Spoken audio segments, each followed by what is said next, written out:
My daughter-in-law slept with my husband a week before we signed the divorce papers. I pretended not to know. At the lawyer's office, a thick folder slid across the polished oak table, denying me nearly everything I had built over 4 decades of marriage. I smiled. What I did next left every single person in that room breathless. But before I tell you about that moment, I must take you back to the afternoon when the first crack split the foundation of my family. The afternoon Grace knocked on my door. The sun was slanting through lace curtains that had hung in my dining room window for longer than I cared to admit. It painted the room in fractured amber light, dust motes shimmering like restless spirits. I was setting out the best china, china that had only ever seen birthdays, Christmases, and anniversaries. Days when Harold and I were surrounded by family, when our house rang with laughter, the clink of cutlery, and Thomas's booming voice telling some story of school, work, or adventure. That afternoon, however, there was no laughter. Just me, the rattle of porcelain plates, and a silence so heavy it pressed on my chest. At 64, silence had become a frequent companion. My son was buried in his own life, and my husband, Harold, the man I'd built 42 years with, had become an absent ghost in his own home. It was Grace's voice on the telephone that morning that had unsettled me. Grace, Amelia's older sister. We had never been close, but we were cordial, polite at Christmas and birthdays. Her words, however, had been unusual. Tight, clipped, trembling. Could I come by? Just the two of us. Please. There had been something in her tone that made my stomach twist, but I had said yes. What else could I do? I smoothed my hands over the cream linen tablecloth, 30 years old, carefully washed and pressed every Easter and Christmas. I still believed in these rituals. They anchored me. They gave order to a life that was beginning to slip beyond my control. When the doorbell chimed, I startled, as though someone had shouted my name. Opening the door, I found Grace standing there like a child locked outside of school. Pale, her usual meticulous makeup blurred around her eyes, as if she had been crying, her hands clutching her handbag as though it were a shield. "Grace," I whispered, almost afraid of what had brought her. "Mrs. Whitmore," she said softly. "Thank you for seeing me." "Of course, dear. Come in, come in." She stepped into the dining room, and I noticed the tremor in her hands as she placed her purse down. I had prepared cucumber sandwiches, the kind she had once complimented at Easter, and a lemon drizzle cake she had praised years ago. Little things, my armor of hospitality. Yet she did not touch them. Her eyes remained fixed on her clasped fingers, white-knuckled, as if bracing herself against a storm. "Grace," I said gently, lowering myself into the chair across from her. "You look like you've seen a ghost." Her green eyes lifted to mine then, and what I saw made my blood run cold. Pain, guilt, and beneath it all, a desperate love that made her expression almost unbearable to look at. "Mrs. Whitmore," she began, her voice breaking, "I need to tell you something, and I don't know how to say it without destroying everything." My heart pounded against my ribs, but I forced my voice to remain calm, maternal. "Whatever it is, Grace, we'll face it together." Her breath shuddered as tears welled. Then the words spilled out, as though they had been dammed for weeks. "It's about Amelia and Harold." The world tilted. I held myself perfectly still, my hands folded in my lap, as though composure could anchor me to the earth. "What about them?" They're having an affair." The words slammed into me, a wrecking ball against 42 years of life, love, and loyalty. Grace's hands trembled, her lips shaking with the release of it. "I've known for weeks," she confessed in a rush. "I saw them together at the little cafe near Harold's office. They were holding hands, kissing, like lovers." Something inside me cracked, sharp and splintering, like ice breaking on a frozen pond. But outwardly, my voice was steady. "Are you certain?" She nodded miserably. I confronted Amelia. She laughed. She said it wasn't any of my business. But the things she said about you. Grace's voice broke entirely. My inside screamed not to know. Yet I asked, what things? She said you were old, dull, that Harold deserved better. She said once the divorce was final, she'd make sure you walked away with as little as possible. She's been planning this, Mrs. Whitmore, all of it. She married Thomas for money, to get close to your family. She's been working on Harold for months. The room swayed around me. The rose-patterned wallpaper I had chosen when Thomas was still a boy, the wedding china on the sideboard, the family portraits, all of it blurred into something grotesque. 42 years of devotion, obliterated in the span of seconds. Why are you telling me this? I whispered, afraid my voice would break. Because it's wrong, Grace said fiercely, tears streaking her cheeks. Because you've been nothing but kind to us. Because Thomas doesn't deserve to live a lie. And because, she faltered, lowering her head, because I love my nephew. And I can't watch Amelia destroy him, destroy you, destroy everything. Her hand reached for mine across the table. Mine was wrinkled, veined, spotted by age. Hers was young, trembling, soft. I stared at our joined hands and felt the weight of decades pressing on my shoulders. Does Thomas know? I asked quietly. No, and I don't know if I should tell him. It would break him. I stood slowly, walking to the window that overlooked the garden Harold and I had planted in our early years.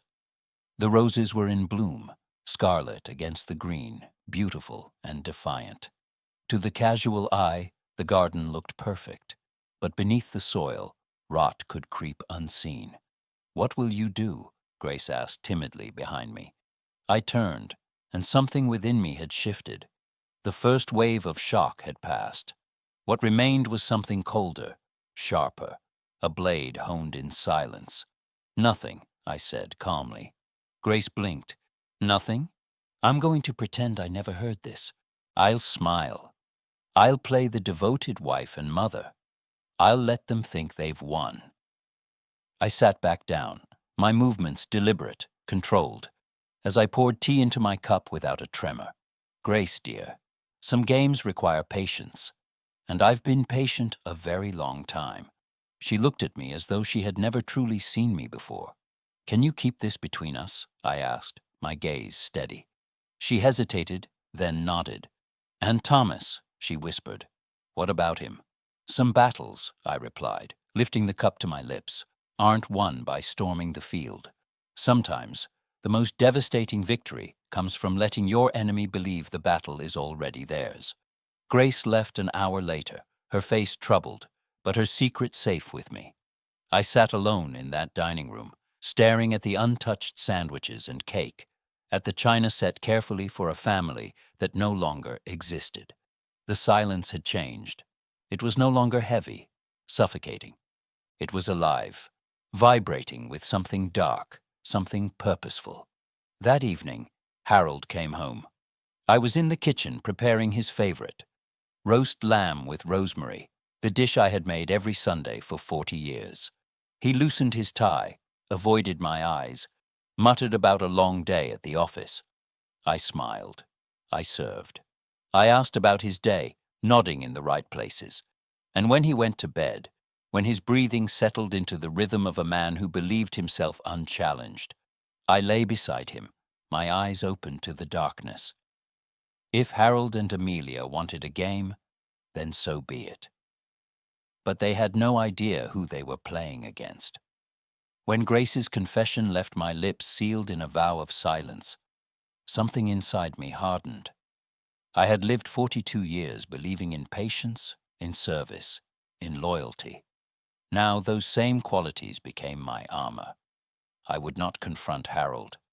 I would not scream at Amelia. Instead, I would wear the mask of the faithful wife and loving mother, and let my enemies believe I had already surrendered. And yet, living with that knowledge was like walking barefoot across broken glass. Each smile I forced cut deeper into me. Every gentle word was a shard of betrayal lodged in my throat. The very next evening, I stood in my kitchen preparing Harold's favorite casserole, the one he'd praised back when we were newly married. He came home late, as usual, muttering about paperwork, about meetings, about exhaustion. He kissed my cheek with lips that no longer belonged to me, and I smiled, even as bile burned at the back of my throat. "Smells wonderful," he said, loosening his tie, his eyes already sliding away from mine. "Dinner will be ready in 5 minutes," I replied, as if nothing were amiss.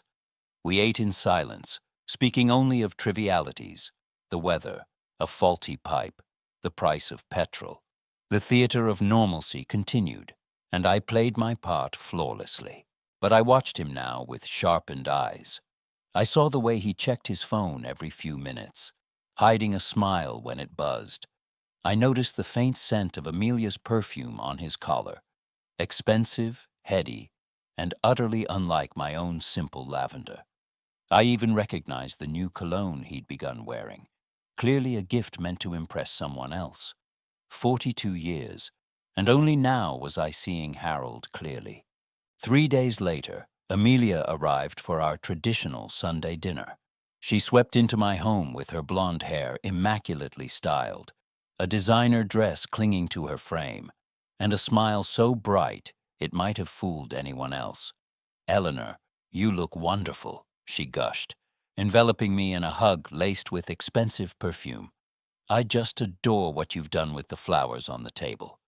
Her performance was so theatrical, it bordered on cruel. "Thank you, dear," I answered warmly, though inside I could feel the steel in my spine. "Thomas should be here shortly.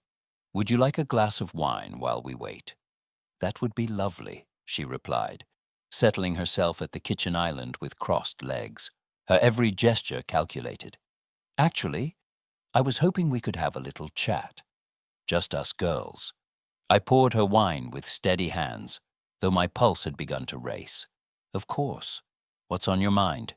Amelia leaned forward, her eyes wide with faux concern. "I'm worried about you and Harold. You two seem so distant lately." The audacity nearly stole my breath. Here she was, the very architect of my marital ruin, pretending to be concerned about the cracks she had carved into my life. "Oh?" I asked gently. "Why would you be worried?" She placed her manicured hand over mine, her expression soft with well-practiced sympathy. "Marriage can be so difficult after so many years. The spark fades. The distance grows. It's natural." I tilted my head as though considering her words. "You might be right. We have been going through a rough patch." A flicker of triumph passed through her eyes, before she masked it with feigned concern. "Have you considered counseling? Or perhaps it's time to think about what would truly make you both happy in the long run." "You think we should divorce?" I asked, my voice carefully neutral. "Oh, I'm not saying that," she backtracked, though her eyes gleamed. "I just think life's too short to remain in a marriage that doesn't fulfill you. You deserve happiness, Eleanor. You deserve someone who appreciates you." The irony was suffocating. "That's very thoughtful of you to say," I murmured, sipping my wine, forcing myself to nod as though grateful for her false concern. "I care about this family," she continued, her sincerity polished to a shine. "Thomas would want both his parents to be happy, even if that means apart. And honestly, you're still such an attractive woman. I'm sure plenty of men would be thrilled to have you." I smiled serenely. Every word she spoke carefully catalogued in my mind, like exhibits in a courtroom. I was building my case, though she had no idea. When Thomas finally arrived, the atmosphere shifted. Amelia slipped effortlessly into her other role, the doting wife. She laughed at every word he said, touched his arm with unnecessary affection, and leaned against him with exaggerated devotion. But I saw her eyes drift every time Harold's car pulled into the drive, and when Harold entered, late as always, Amelia's cheeks flushed pink. He kissed my cheek perfunctorily, his eyes meeting hers across the table for a fraction of a second too long. "Sorry I'm late," Harold said, sliding into his seat. "Crisis at the firm." "No problem at all," Thomas said, smiling faintly. "We were just talking about the holiday Amelia and I are planning next month." "Holiday?" Harold perked up, his interest far sharper than a father-in-law's ought to be. "Perhaps somewhere tropical," Amelia purred, her voice breathier than usual. "A place where we can escape everything." The way she looked at Harold when she said escape made my stomach churn. Still, I carved the roast beef with precise movements, smiling at their charade. "That sounds wonderful. You young people work so hard. You deserve a break." After dinner, Thomas and I cleared the table together. From the kitchen, I could see Harold and Amelia remain seated, their heads close, voices low and intimate. I strained to catch snippets. "Can't keep doing this," Amelia whispered, her tone urgent. "Not much longer," Harold reassured. "She suspects something." "She doesn't know anything," Harold dismissed. They were wrong. I knew everything, and I filed every word away, adding it to my arsenal. I closed the dishwasher with a soft click and hummed to myself, as though blissfully ignorant. That night, lying beside Harold in the wide bed we had shared since our wedding, I stared at the ceiling. His breathing was steady, content, the breathing of a man who believed he had outwitted his wife. But my silence was not surrender. It was strategy. The days that followed became a theater of deception. I cooked his meals, ironed his shirts, and asked about his day. He responded with hollow politeness, but I noticed the cracks in his performance, the manufactured enthusiasm, the distracted glances at his phone, the sudden bursts of energy that had nothing to do with me. I was no longer his partner. I was his cover. And Amelia? She grew bolder. She would linger in my kitchen, offering advice about modern marriages. She suggested I try yoga retreats, gardening clubs, anything to fill my time, while Harold remained so busy.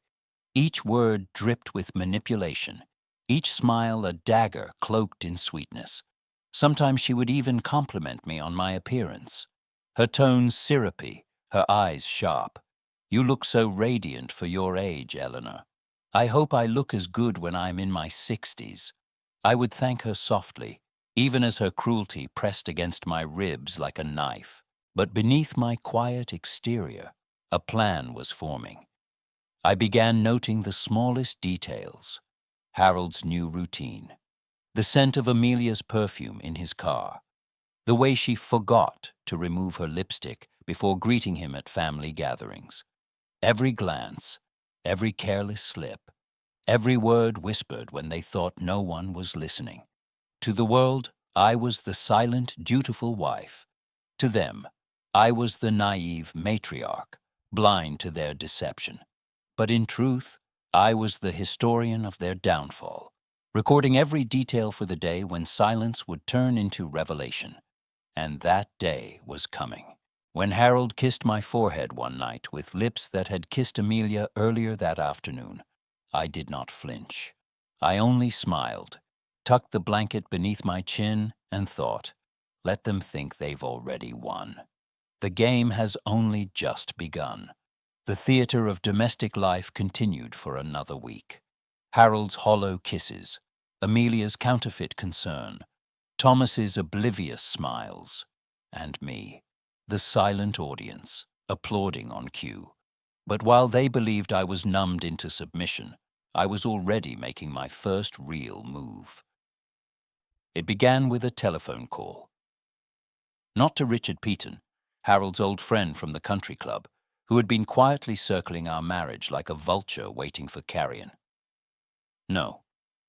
I chose someone neither of them had ever heard of. Her name was Patricia Clark, a divorce lawyer with a reputation whispered about in hushed tones across Surrey's drawing rooms.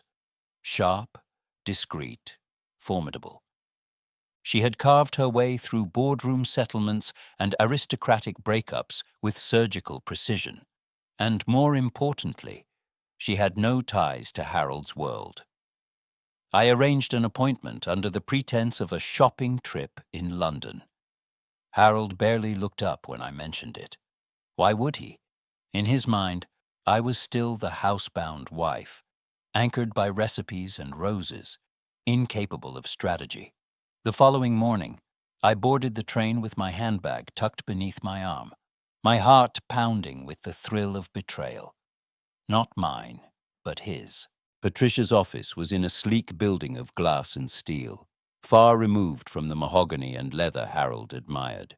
Her secretary ushered me into a room that smelled faintly of bergamot and ink. Patricia herself was younger than me, perhaps in her 40s, with dark, intelligent eyes that missed nothing. "Mrs. Whitmore," she said, standing to shake my hand. "Please, sit. Tell me what brings you here." And for the first time, I told the truth. I told her about Harold's distance, about Amelia's sly remarks, about Grace's confession. I did not weep. I did not beg. I spoke as a woman cataloging facts, each detail laid down like a brick. When I finished, Patricia folded her hands. "Forgive my bluntness," she said, "but if you know your husband is being unfaithful, why not confront him directly?"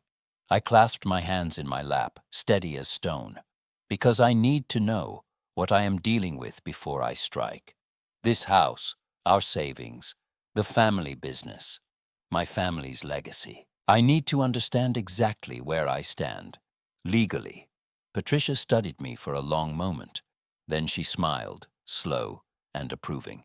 "That is a very smart approach." For the next hour, we examined every asset Harold and I had accumulated. The house, purchased 4 decades ago with money from my grandfather's estate. The investment accounts, built brick by brick over the years. The business Harold had inherited from his father, but that I had helped to stabilize through decades of sacrifice. And most importantly, the trust, a portfolio of properties and securities created by my grandfather, a man far shrewder than Harold would ever know. Patricia's eyes lit up as she skimmed the trust documents I had carried in a discreet leather folder. "Your grandfather was remarkably forward-thinking. There are provisions here I've rarely seen in trusts from that era." My pulse quickened. "What sort of provisions?" "Well," Patricia said, tapping the page with a manicured finger, "for one, the house. It can never be sold or transferred to anyone outside your direct bloodline. Even if you divorce, your husband has no legal claim to it. It belongs to you, and through you, to your children. Always." Relief flickered through me, though I kept my face composed. "And?" Patricia turned another page. "And here, this clause is extraordinary. It stipulates that in the event of a divorce caused by adultery, the innocent party retains all rights to the trust's assets. The adulterous party forfeits everything connected to the trust. No exceptions." I sat back, the breath rushing from my chest like a prayer. "So if I can prove Harold's affair, you would not only keep the house," Patricia interrupted smoothly, "but also several other properties and investments tied to the trust. Properties Harold likely believes he would inherit, or at least split. But according to this, he has no claim. None whatsoever." A silence filled the room, heavy and electric. Then Patricia added, "From what you've told me, he doesn't even know about these clauses, does he?" I shook my head. "He assumes this will be a standard divorce. Half for him, half for me. That's why he's so smug. He believes I'll be left with crumbs while he and Amelia devour the feast." Patricia smiled, a glint of admiration in her eyes. "Then he is playing checkers on a chessboard he doesn't understand. And you, Mrs. Whitmore, are several moves ahead." I left Patricia's office lighter than I had in weeks. The city air tasted different on my tongue. Brisk, alive with possibility. Harold and Amelia thought they were clever, conspiring in whispers, their eyes meeting across my dinner table like actors in a tawdry romance. But they had no idea that while they congratulated themselves, the ground beneath them had already begun to shift. They thought they were playing chess. They didn't even know half the pieces on the board. That evening, Harold returned home to find me in the kitchen, apron tied, hair pinned neatly, preparing shepherd's pie, his favorite comfort meal. "Smells wonderful," he said, his tone too warm, too eager. He was overacting now, the guilt gnawing at his performance. I looked up with a placid smile. "You've worked so hard lately, Harold. You deserve a proper dinner." He blinked at me, clearly unsettled by my sweetness. Perhaps he expected anger, tears, confrontation. But instead, he found a wife apparently resigned, pliant. Later, as we prepared for bed, I chose my moment. "I've been thinking," I said, my voice casual as I folded his shirt, "about something Amelia mentioned the other day." He stiffened. "What about?" "About our marriage," I replied evenly. "Maybe she's right. Maybe we should consider other options." He turned to me sharply, and for the briefest instant, I saw it. Relief, excitement, a glimmer of triumph in his eyes. "Are you saying," he asked carefully, "that you want a divorce?" I shrugged, as though the word didn't taste like poison on my tongue. "I'm saying perhaps it's time for both of us to pursue our happiness, wherever that might lead." Harold's lips twitched into something between solemnity and a smile. "If that's what you want, Eleanor, I just want you to be happy." "Liar." I smiled back, serene, watching the man I had shared a bed with for 4 decades betray himself in plain sight. As he drifted into sleep, satisfied with the idea that his path to Amelia was now clear, I stared at the ceiling and thought of Patricia's words. He believed he was escaping into freedom. He believed I had surrendered. But in truth, I had set the board, placed the pieces, and declared the game begun. The following Sunday, Amelia arrived in another shimmering gown, her perfume thick in the air, her smile glistening with triumph. She looked at me as one looks at an opponent already defeated, and I returned her gaze with a smile so serene it unsettled even her. For she thought the game was over, but the game had only just begun. The morning of the divorce meeting broke with an eerie stillness, as if the world itself were holding its breath. I dressed deliberately, each piece chosen like armor. A navy wool suit, conservative, dignified. My grandmother's pearl earrings, small but resolute. No heavy makeup, no gaudy color. I wanted to appear what Harold expected me to be: tired, worn, compliant. In the mirror, my reflection looked older than I remembered. But behind the crow's feet and silver hair, my eyes glittered with something Harold hadn't seen in years: clarity. When Harold left the house early, muttering about getting ahead on paperwork before our appointment, I watched from the window as his car disappeared down the road. I knew he wasn't heading to the office. He would be with Amelia, rehearsing the victory they had convinced themselves was already theirs. I let myself imagine their whispered excitement, her triumphant kisses, his assurances that by this afternoon I would be nothing more than a footnote in their story. The thought should have broken me. Instead, it steeled me. By the time I arrived at Richard Peaton's office, I was the very picture of the defeated wife they wanted me to be. Richard's office was as Harold liked everything: old-world elegance, mahogany bookshelves lined with law tomes, heavy curtains blocking out the sun, a Persian rug so thick it muffled every step. The air smelled of leather, dust, and cigar smoke. Harold was already there, sitting tall in his pinstriped suit, the corners of his mouth twitching in smug restraint. Beside him sat Amelia, of all people, her presence disguised under the label of family support. She wore a cream silk blouse, her hair cascading in carefully styled waves, her perfume filling the room with an oppressive sweetness. The audacity of it nearly made me laugh aloud. "Eleanor," Richard said warmly, standing to greet me with a hand extended. "Please, have a seat. Let's see if we can sort this out fairly." Fairly. The word burned. I sat, smoothing my skirt, arranging my papers neatly, every movement unhurried. Harold leaned back, watching me with the faint smile of a man who believed the battle had already been won. Amelia shifted slightly closer to him, her leg brushing his beneath the table. I noticed. I recorded. Richard cleared his throat.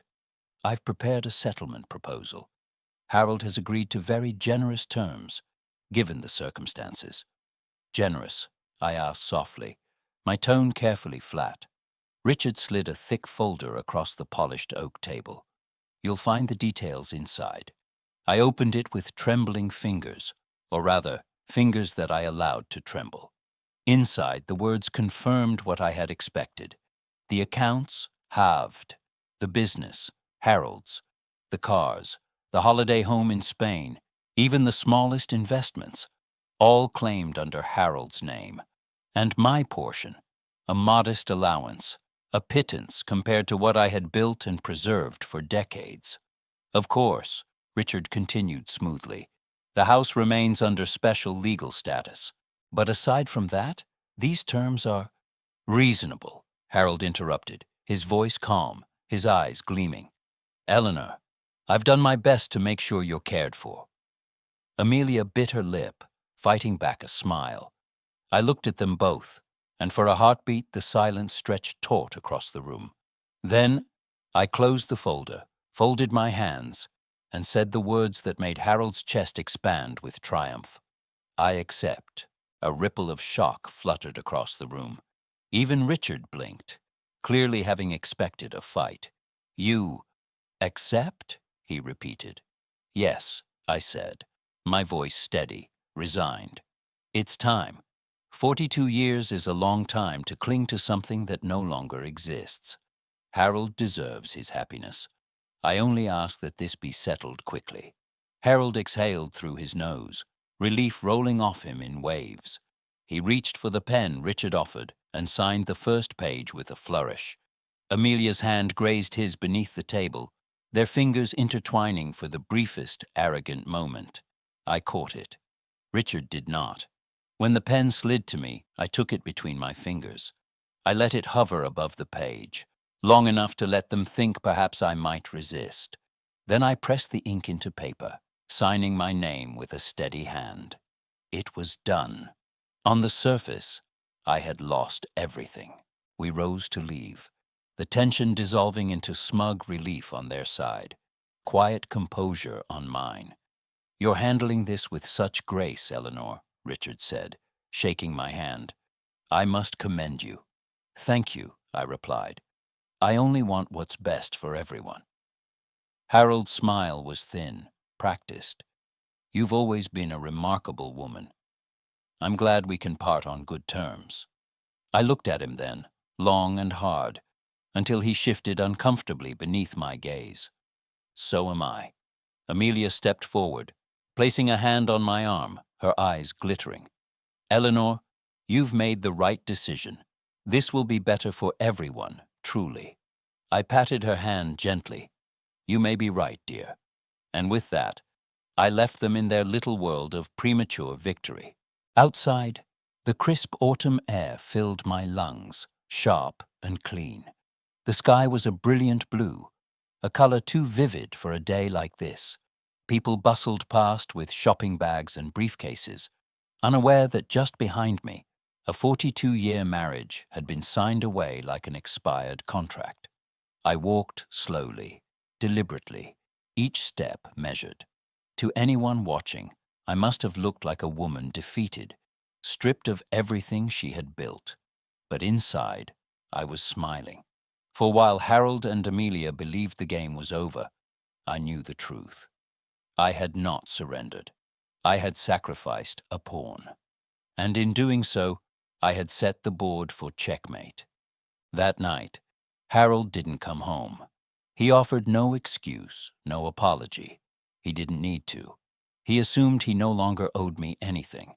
I sat in the dining room, the table laid with my best china once more, candles flickering in their holders.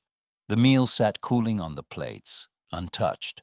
I ate alone, savoring each bite, my hands steady, my heart calm. Upstairs, in the drawer of my nightstand, The leather folder lay hidden beneath a stack of old magazines.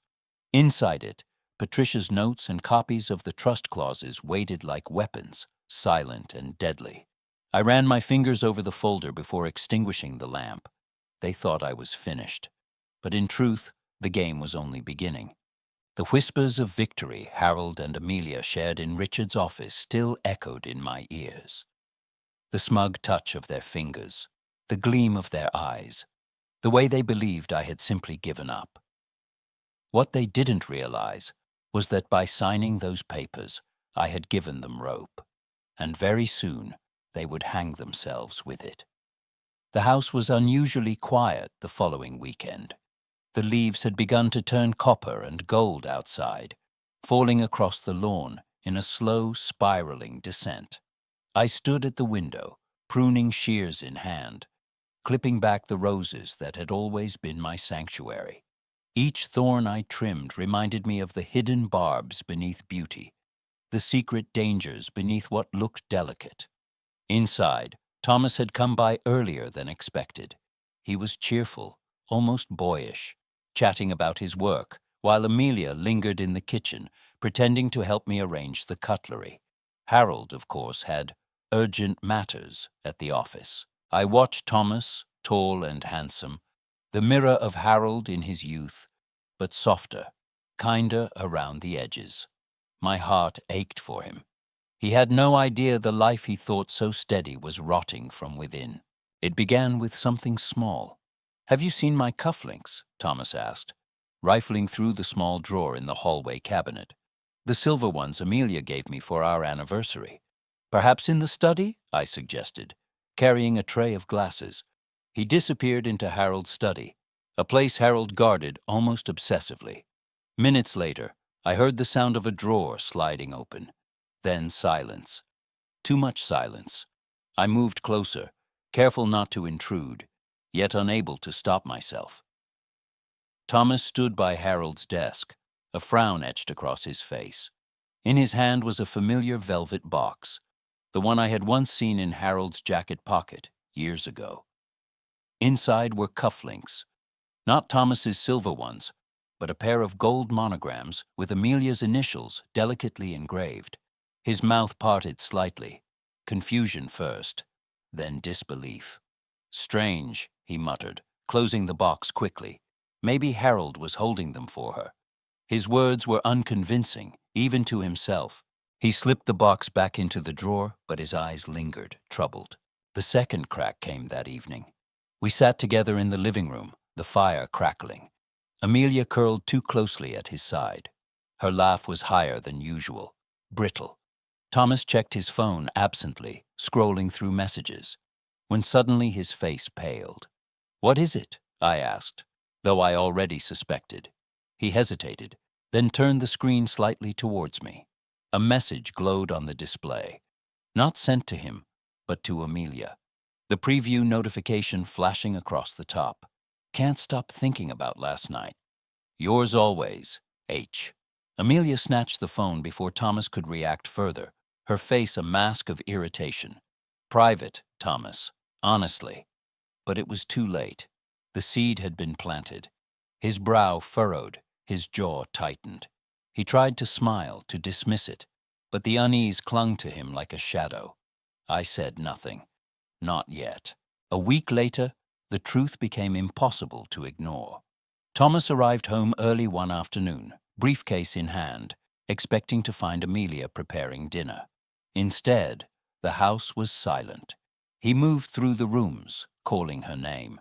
It was the muffled laughter from upstairs that guided him.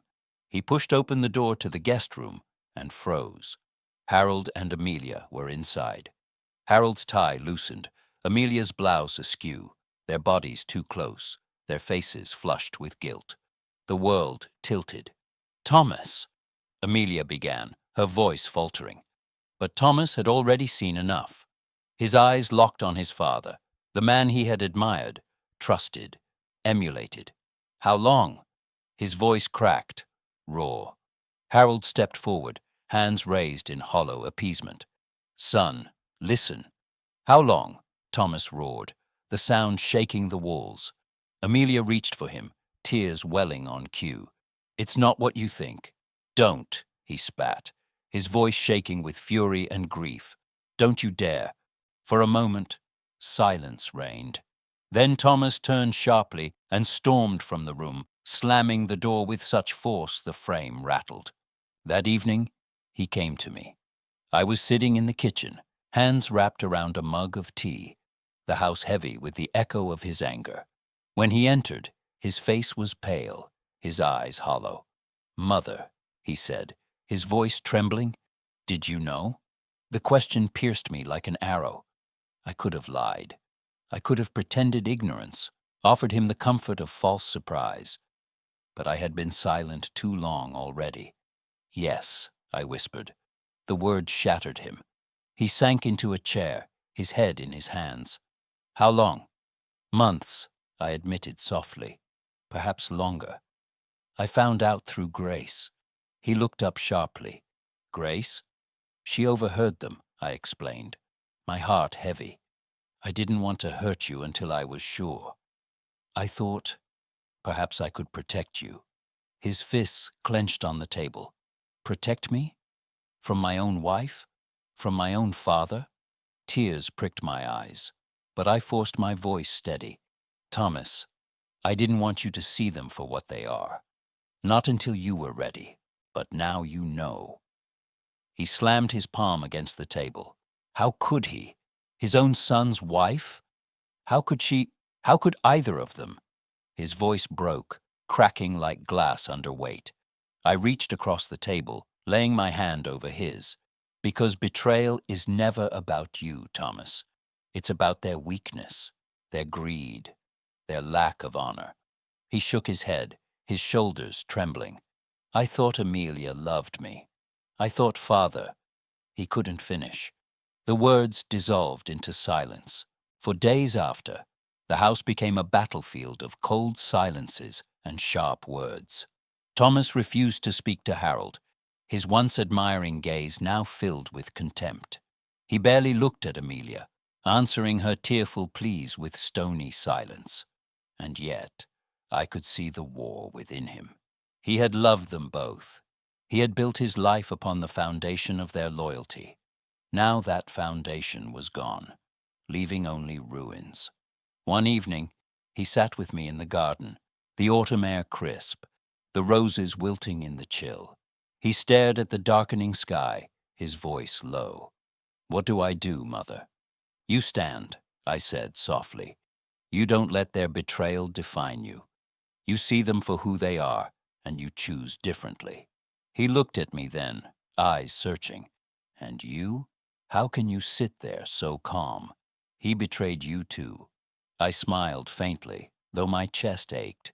"Because, Thomas, I learned long ago that rage burns fast. But silence endures. Silence waits. And when the time comes, silence speaks louder than any scream." That night, Thomas slept in the guest room, alone. The house was divided now, fractured by truth. Harold prowled the halls with restless footsteps. Amelia wept behind closed doors. And Thomas lay awake, staring at the ceiling, replaying every memory, every kiss, every lie. By dawn, he knew. His life as he had known it was over. But in the wreckage, something new stirred. Resolve. And though his heart was shattered, I saw in him the same glimmer I felt within myself. The beginning of strength, born from pain. The cracks had spread wide enough that they could no longer be hidden. What had begun as whispers and furtive glances now spilled into the open air, thick and sour. It started one evening, when Thomas gathered enough courage to confront Amelia directly. We were at the dinner table, the three of us alone. Harold had not yet returned from his business trip, though I knew perfectly well whose arms occupied his time. Amelia cut her steak with deliberate grace, the silver knife flashing under the chandelier. She was too calm, too poised. A woman who believed the game was already won. "Amelia," Thomas began, his voice low but firm. "I know." She looked up slowly, her expression flawless, eyes wide with feigned confusion. "Know what, darling?" "Don't," he snapped. "Don't play innocent. I know about you and my father." The silence after those words was like a thunderclap. For a heartbeat, her mask faltered. Then she laughed. Not a nervous laugh, not an embarrassed one, but sharp, mocking. "Well," she said, dabbing her lips with a napkin, "I suppose the charade couldn't last forever." Thomas stared, stunned. "So it's true. You don't even deny it."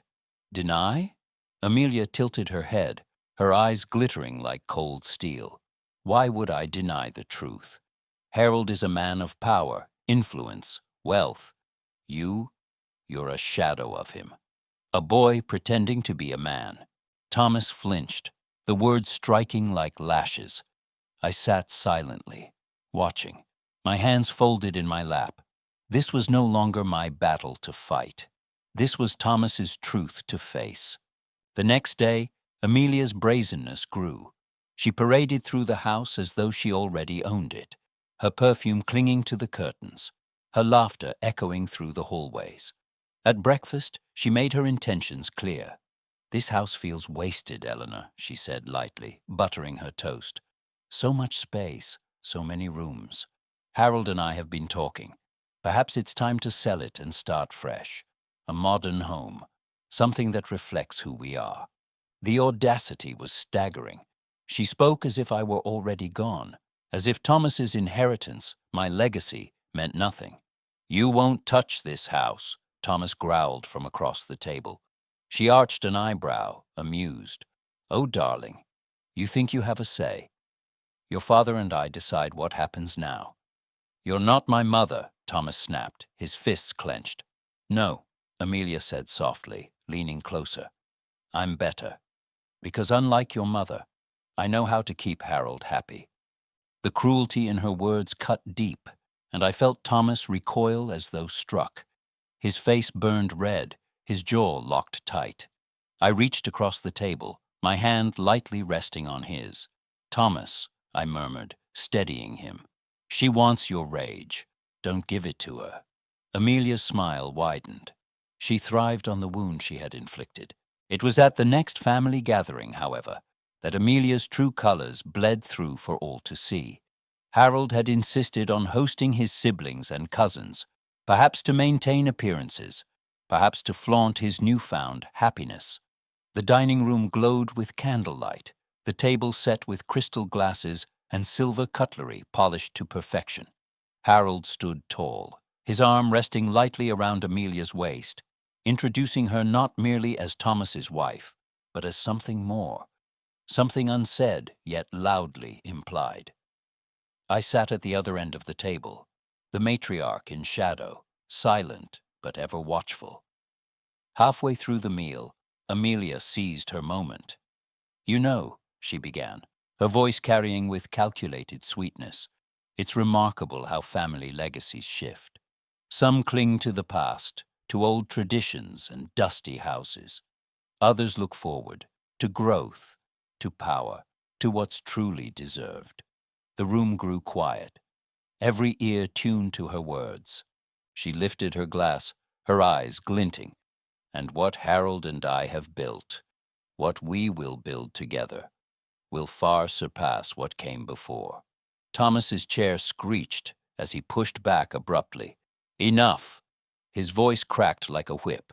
"Do you hear yourself? You're sitting at my mother's table, in my family's home, gloating as if you've won a prize."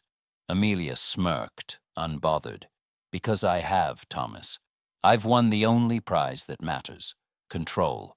Harold sees me for who I am, strong, ambitious, not weak and complacent like—" Her gaze flicked to me, deliberate, poisonous. "Others." Gasps rippled around the table.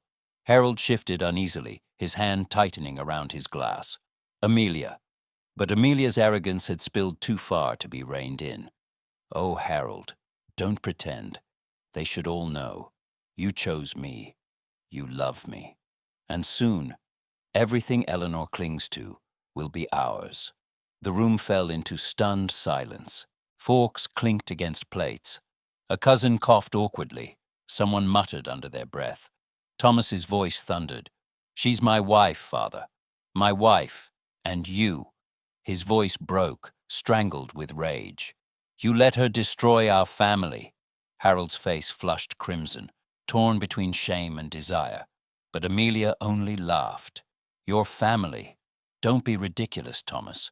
This was never about you. You were a stepping stone, a means to an end." Her words sliced through the room, leaving no illusions, no excuses. After the guests departed in uneasy silence, the storm broke. Thomas cornered Amelia in the drawing room, his voice trembling with fury.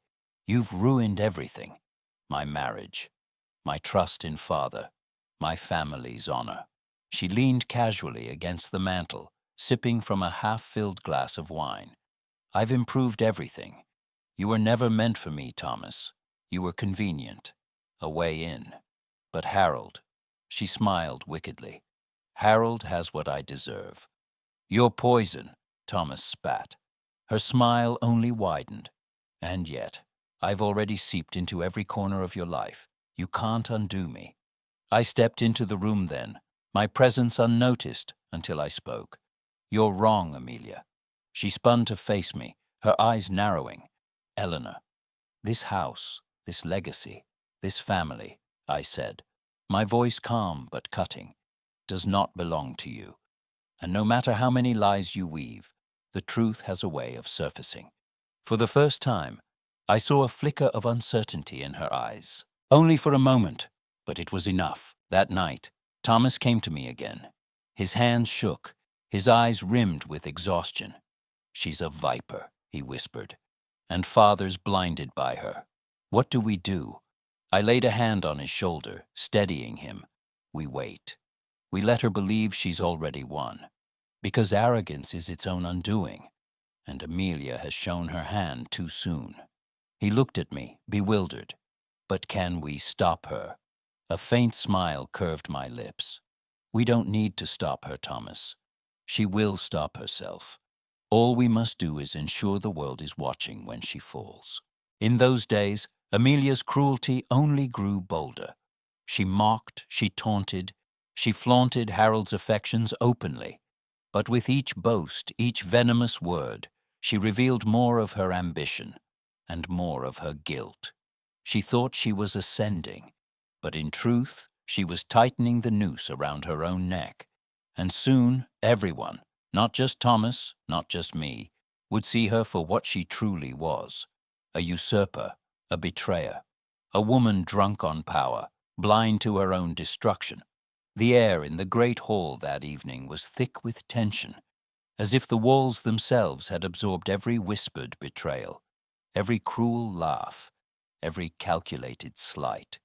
For weeks, I had allowed Harold and Amelia to strut across the stage of my life, confident in their power, drunk on their audacity. But tonight, the curtain was about to fall.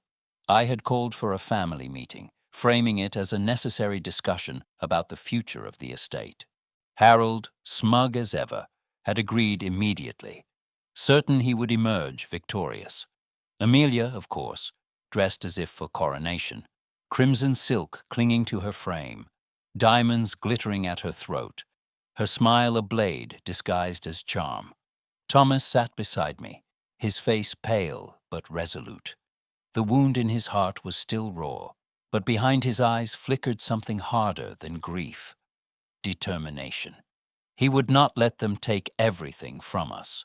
The family assembled, cousins and uncles, aunts and siblings, all seated in the oak-paneled room where portraits of stern-faced ancestors stared down from the walls. It was here, among witnesses both living and dead, that truth would be laid bare. Harold stood at the head of the table, clearing his throat. "Thank you all for coming. As you know, Eleanor and I have decided to part ways, amicably. But the future of this house, this family, must be addressed." He gestured towards Amelia, who beamed like a queen awaiting her crown. "Amelia and I have plans. Modernization, expansion. Together we will ensure that the name of Whitmore continues to thrive." Murmurs rippled through the family. Confusion, discomfort. Thomas slammed his palm on the table. "She is my wife." His voice cracked with fury. "And you stand there parading her like some prize you've stolen." Gasps filled the room. Harold's face darkened. "Enough, Thomas. You will show respect." But Thomas was already on his feet, his hands trembling. "Respect? You seduced my wife. You betrayed your son, your vows, your own blood." The room erupted in shocked voices, relatives whispering, heads turning, eyes darting between Harold and Amelia.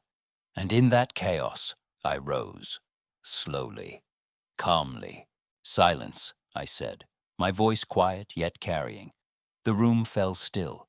I laid a folder on the table, its leather cover worn, its contents heavy with truth. For months I have listened. I have watched. I have endured. But no more. Tonight, you will all see the truth. Harold's eyes narrowed. "Eleanor, don't—" But it was too late. I opened the folder, spreading documents across the table, like a general laying out battle plans. "Here," I said, pointing to the first page, "are the trust clauses established by Harold's father. Every asset, every estate, every business share is tied not to Harold directly, but to the continuation of his legitimate marriage. The moment that marriage is dissolved on grounds of adultery, Harold forfeits control, permanently." Gasps echoed. Faces leaned closer. Murmurs surged. I turned another page.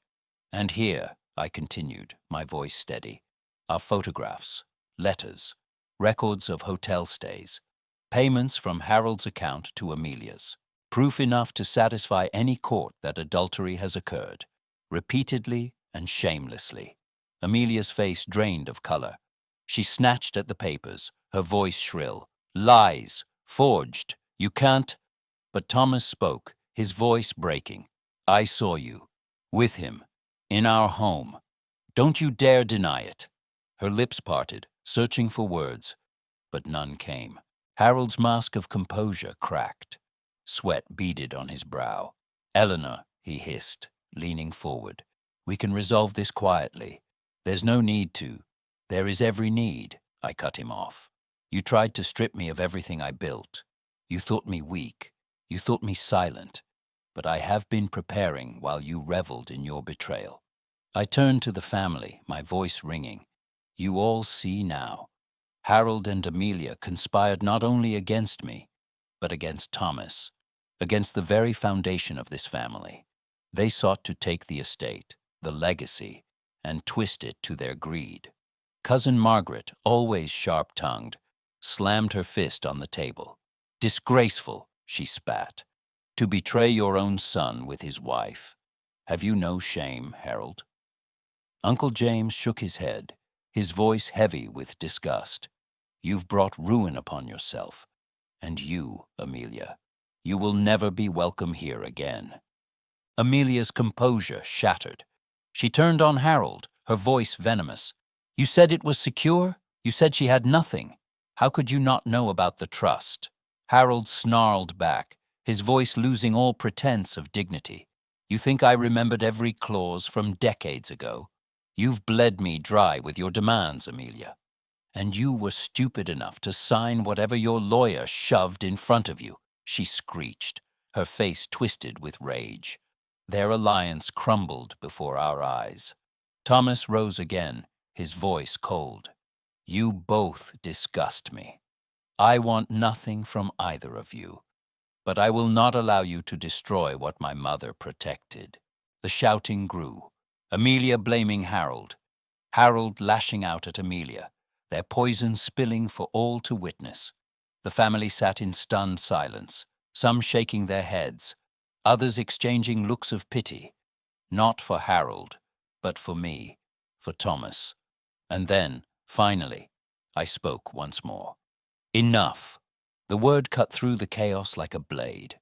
I gathered the documents back into the folder, tapping them neatly. "This will go to court. The trust will be enforced. And you, Harold, will find yourself stripped of everything you once controlled. Amelia, your ambitions end here. You will leave this house tonight." Amelia's eyes blazed. "You can't throw me out." "Harold, But Harold said nothing. His shoulders sagged, his face gray, the fight gone from him. He knew it was over. Amelia turned in fury, her voice shrill, desperate. "You coward! You promised me everything." Her words echoed in the chamber, ringing hollow. As they left that night, Harold silent, Amelia raging, a hush fell over the family. The portraits on the walls seemed to watch in grim satisfaction, as though justice had been served at last. Thomas stood beside me, his hand tightening on mine. "You did it, Mother." I shook my head softly. "No, Thomas, we did." Betrayal collapses under its own weight. All I did was hold the mirror. He looked at me, his eyes still wounded but steadier than before. "What happens now?" "Now," I said, my voice calm, resolute. "We rebuild. Without them. Without their poison." That night, as I extinguished the lamps and the house settled into silence, I allowed myself a moment of stillness. For 42 years, I had endured humiliation, deceit, and silence, but no longer. The betrayers had fallen, and in their ruin, I had found not only justice, but freedom. The days following Harold and Amelia's disgrace passed like a storm clearing after weeks of relentless rain. The air smelled different, fresher, as though the house itself had been waiting to breathe again. For the first time in decades, I awoke not with dread, but with quiet determination. Justice was not yet complete, but it was coming. The courtroom. The courtroom was austere, its walls pale, the echo of every voice magnified under the high ceilings. I sat at the plaintiff's table, Thomas by my side. His hand rested firmly on mine, not as a child clinging to a parent, but as a man standing beside his mother. Harold entered with his lawyer, his suit immaculate, but his face drawn, aged overnight. Amelia trailed behind him, her beauty dulled by fury and fear, her once glittering eyes sharp with blame. She refused to look at me. The judge presided with impartial calm. Documents were presented, the trust clauses, the evidence of adultery, the photographs, the financial records. Each page laid bare not only betrayal, but arrogance. Harold's lawyer argued feebly for leniency, painting Harold as a man misguided by passion. Amelia's counsel tried to spin her as a victim of manipulation, but the truth was ironclad. When the judge spoke, his voice carried the weight of inevitability. "The court recognizes that Mr. Harold Whitmore, by violation of his marital vows through adultery, has forfeited control of the Whitmore Trust and estate. Management of assets is hereby granted to Mrs. Eleanor Whitmore. Furthermore, Mrs. Amelia Whitmore's involvement is deemed an adulterous conspiracy. She is entitled to no claims."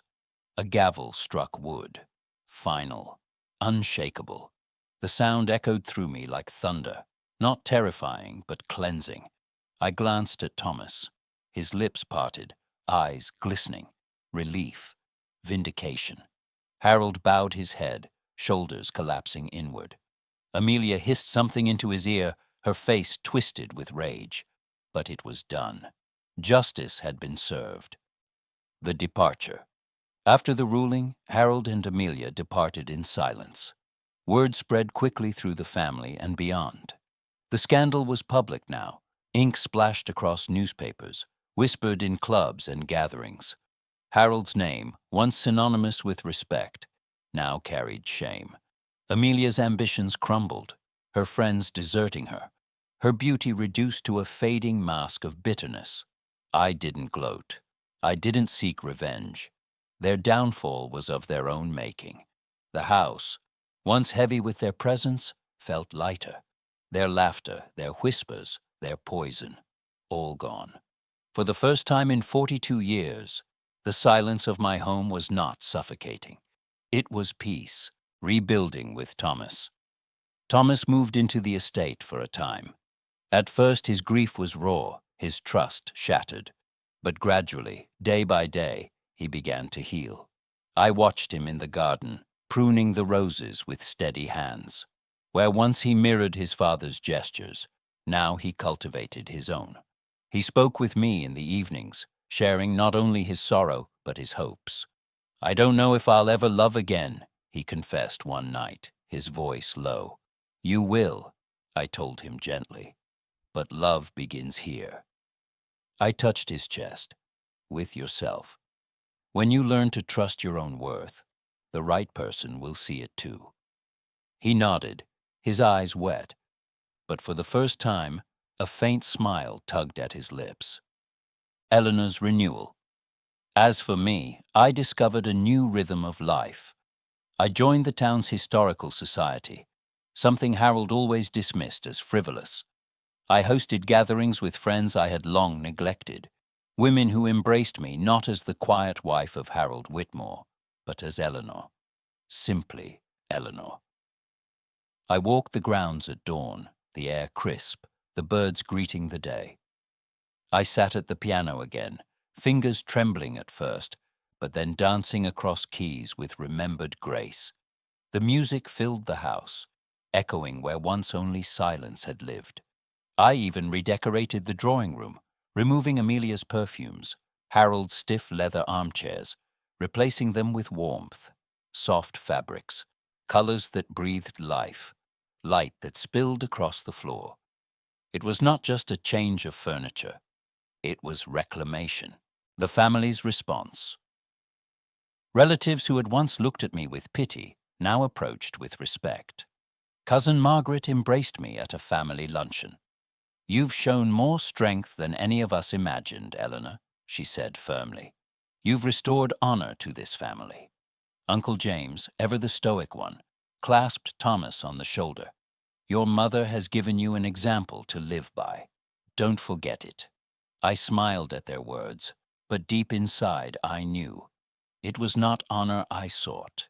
It was freedom, and I had found it. Harold's shadow. From time to time, news of Harold drifted back. He had taken a small flat in the city, his business interests diminished, his influence gone. Amelia did not stay long. Within months, she left him, chasing wealth elsewhere. I imagined him alone, nursing regret, the walls closing in on him as they once closed in on me. I did not hate him. I did not wish him further ruin. His greatest punishment was his own emptiness, and that was enough. One final conversation. It was Thomas who convinced me to see Harold one last time. "He's broken, Mother," he said, "and maybe you need closure." So I went. Harold sat hunched in a worn chair, his once proud frame diminished. His eyes lifted when I entered, filled with something I had not seen in decades: humility. "Eleanor," he rasped, "you've won." "No," I replied softly. "You lost yourself. I only stepped out of your shadow." He closed his eyes, tears glistening. "I'm sorry." The words were late, too late to mend what he had destroyed. But still, I accepted them, not for his sake, but for mine. "I forgive you," I whispered, "but forgiveness does not mean return. Goodbye, Harold." And with that, I left him to his silence. The dawn of freedom. On a crisp spring morning, I stood on the balcony overlooking the garden. The roses had begun to bloom again, vivid scarlet and ivory, defiant against the thorns. Thomas joined me, his face lighter than it had been in months. He slipped his arm around my shoulders. "We made it, Mother," he said softly. "Yes," I replied, my heart swelling. "We did." I breathed deeply, the scent of earth and blossoms filling my lungs. The past was behind me, the years of silence and betrayal buried. Ahead lay something new, not youth, not romance, but something far more precious: freedom. Justice had been delivered, but more importantly, I had reclaimed myself. For the first time in 42 years, I was not merely Harold's wife, not merely Thomas's mother. I was Eleanor Whitmore, and I was alive.